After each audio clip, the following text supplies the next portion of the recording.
మనం ఏదైనా మన నేచర్ క్యూర్ అనేది నేచురోపతి దేని మీద ఆధారపడి ఉంటుంది? నేచర్ మీదనే ఆధారపడి ఉంటుంది. ప్రకృతిలో మనం ఏం కావాలి? ప్రకృతిలో మనం ఒక భాగం. మన ఫుడ్ కూడా అదే కదా.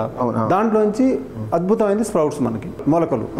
దాని తర్వాత ఇంకా హైయెస్ట్ ఏముంటుంది అనే ఒక దీంట్లో మైక్రోగ్రీన్స్ ఉన్నాయండి. ఆల్రెడీ నాకు తెలియదు, కానీ అంతకుముందు నేను ఎతికాను. తర్వాత దీనికన్నా హైలైట్ ఏముంటుందంటే మైక్రోగ్రీన్స్ కనపడింది. ఇదేంటిది గ్రీన్స్ అని చూస్తే ఎప్పుడు మొదలు పెట్టారు, కానీ దాని మీద సక్సెస్ లేదు. ఇది ఇట్లా ఉంది కదా, సరే దీన్ని ఏంది, దీంట్లో వాల్యూస్ ఏంది, దీన్ని అసలు తింటారా లేకపోతే ఏంటిది అసలు ఇదని చెప్పి అప్పుడు దాని మీద అంత ఆలోచించి అవన్నీ చూసి తెలుసుకుంటే అప్పుడు ఏం చెప్పారంటే ఇది సక్సెస్ గారు, ఎందుకంటే ఇది ఇంత రిస్క్ ఉంటుంది. రిస్క్ అంటే ఏముంటుందండి? ఇందులో ఏం రిస్క్ ఉండదండి. అది రిస్క్ అనుకుంటే రిస్క్. ఎందుకంటే దీంట్లో మనం ఇవాళ మనకి 7 రోజులకి మనం తినాలనుకుంటే 7 రోజులకి 7 రోజులు మనం దాన్ని వాటర్ పోసి ముందు ప్లాన్ చేస్తేనే మనకి 7 రోజుల వరకు మనం తినొచ్చు. సో 7 రోజులు చేయడం అనేది కష్టం, ఎందుకంటే ఒక నెల చేసి అంతా మానేస్తారు. దీనివల్ల ఇది ఫెయిల్ అవుతుంది, జనంలోకి పోవట్లేదు. మీరు అన్నట్టు కమర్షియల్ లేకపోతే ఇంకోటి పోవటానికి ఇదే రీజన్.